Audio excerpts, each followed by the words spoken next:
ગોંડલમાં હાલ શાંતિપૂર્વક છે તે વાતાવરણ છે તે જોવા મળી રહ્યું છે, ત્યારે હું સીધા દ્રશ્ય બતાવવાના પ્રયત્ન કરીશ કે હાલ ગણેશ ગોંડલનો જે બંગલો છે તેના દ્રશ્ય સીધા જોઈ શકો છો કે જે ગોંડલમાં ગણેશ જાડેજા અને અલ્પેશ કથિરિયા વચ્ચેના સામાજિક યુદ્ધ બાદ સામાજિક અને રાજકીય ઘર્ષણ શરૂ થઈ ગયું હતું અને સુલતાનપુરના જનાક્રોશ સભામાં ગણેશ જાડેજાના ફટકાર બાદ પાટીદાર આગેવાન અલ્પેશ કથિરિયા અને જિગીશા પટેલની મુલાકાત લઈ કડક બંદોબસ્ત ગોઠવવામાં આવ્યો હતો અને આ મુલાકાતમાં અનેક લોકો અલ્પેશ કથિરિયાના સમર્થકમાં આવ્યા હતા અને ત્યારબાદ લોકોને તેની વિરોધમાં દેખાઈ કરતા જોવા મળી રહ્યા હતા. જોકે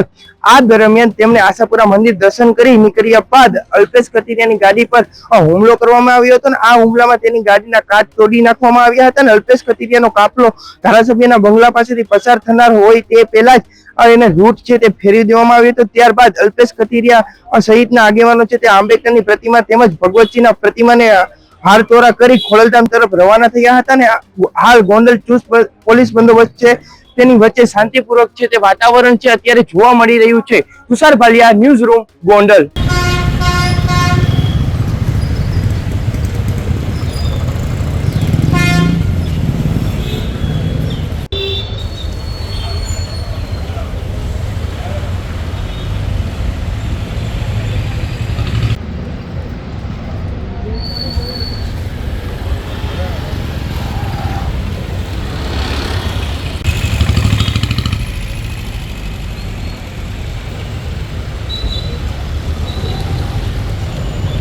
ગોંડલમાં હાલ શાંતિપૂર્વક છે તે વાતાવરણ છે તે જોવા મળી રહ્યું છે, ત્યારે હું સીધા દ્રશ્ય બતાવવાના પ્રયત્ન કરીશ કે હાલ ગણેશ ગોંડલનો જે બંગલો છે તેના દ્રશ્ય સીધા જોઈ શકો છો કે જે ગોંડલમાં ગણેશ જાડેજા અને અલ્પેશ કથિરિયા વચ્ચેના સામાજિક યુદ્ધ બાદ સામાજિક અને રાજકીય ઘર્ષણ શરૂ થઈ ગયું હતું અને સુલતાનપુરના જનાક્રોશ સભામાં ગણેશ જાડેજાના ફટકાર બાદ પાટીદાર આગેવાન અલ્પેશ કથિરિયા અને જિગીશા પટેલની મુલાકાત લઈ કડક બંદોબસ્ત ગોઠવવામાં આવ્યો હતો અને આ મુલાકાતમાં અનેક લોકો અલ્પેશ કથિરિયાના સમર્થકમાં આવ્યા હતા અને ત્યારબાદ લોકોને તેની વિરોધમાં દેખાઈ કરતા જોવા મળી રહ્યા હતા. જોકે આ દરમિયાન તેમણે આશાપુરા મંદિર દર્શન કરી નીકળ્યા બાદ અલ્પેશ કથિરિયાની ગાડી પર હુમલો કરવામાં આવ્યો હતો અને આ હુમલામાં તેની ગાડીના કાચ તોડી નાખવામાં આવ્યા હતા અને અલ્પેશ કથિરિયાનો કાફલો ધારાસભ્યના બંગલા પાસેથી પસાર થનાર હોય તે પહેલા જ એને રૂટ છે તે ફેરવી દેવામાં આવ્યો હતો. ત્યારબાદ અલ્પેશ કથિરિયા સહિતના આગેવાનો છે તે આંબેડકરની પ્રતિમા તેમજ ભગવતસિંહના પ્રતિમાને હાર તોરા કરી ખોડલધામ તરફ રવાના થયા હતા અને હાલ ગોંડલ ચુસ્ત પોલીસ બંદોબસ્ત છે તેની વચ્ચે શાંતિપૂર્વક છે તે વાતાવરણ છે અત્યારે જોવા મળી રહ્યું છે. Tushar Bhaliya, news room, Gondal.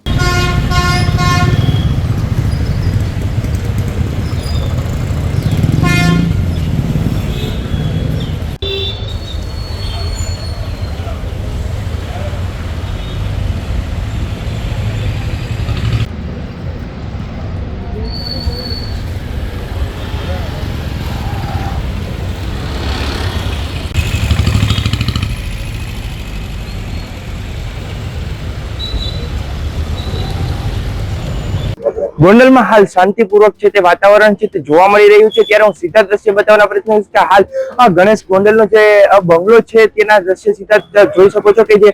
ગોંડલમાં ગણેશ જાડેજા અને અલ્પેશ કથિરિયા વચ્ચેના સામાજિક યુદ્ધ બાદ સામાજિક અને રાજકીય ઘર્ષણ શરૂ થઈ ગયું હતું અને સુલતાનપુરના જનાક્રોશ સભામાં ગણેશ જાડેજાના ફટકાર બાદ પાટીદાર આગેવાન અલ્પેશ કથિરિયા અને જિગીશા પટેલની મુલાકાત લઈ કડક બંદોબસ્ત ગોઠવવામાં આવ્યો હતો અને આ મુલાકાતમાં અનેક લોકો અલ્પેશ કથિરિયાના સમર્થકમાં આવ્યા હતા અને ત્યારબાદ લોકોને તેની વિરોધમાં દેખાઈ કરતા જોવા મળી રહ્યા હતા. જોકે આ દરમિયાન તેમણે આશાપુરા મંદિર દર્શન કરી નીકળ્યા બાદ અલ્પેશ કથિરિયાની ગાડી પર હુમલો કરવામાં આવ્યો હતો અને આ હુમલામાં તેની ગાડીના કાચ તોડી નાખવામાં આવ્યા હતા અને અલ્પેશ કથિરિયાનો કાફલો ધારાસભ્યના બંગલા પાસેથી પસાર થનાર હોય તે પહેલા જ એને રૂટ છે તે ફેરવી દેવામાં આવ્યો હતો. ત્યારબાદ અલ્પેશ કથિરિયા સહિતના આગેવાનો છે તે આંબેડકરની પ્રતિમા તેમજ ભગવતસિંહના પ્રતિમાને હાર તોરા કરી ખોડલધામ તરફ રવાના થયા હતા અને હાલ ગોંડલ ચુસ્ત પોલીસ બંદોબસ્ત છે તેની વચ્ચે શાંતિપૂર્વક છે તે વાતાવરણ છે અત્યારે જોવા મળી રહ્યું છે. Tushar Bhaliya, news room, Gondal.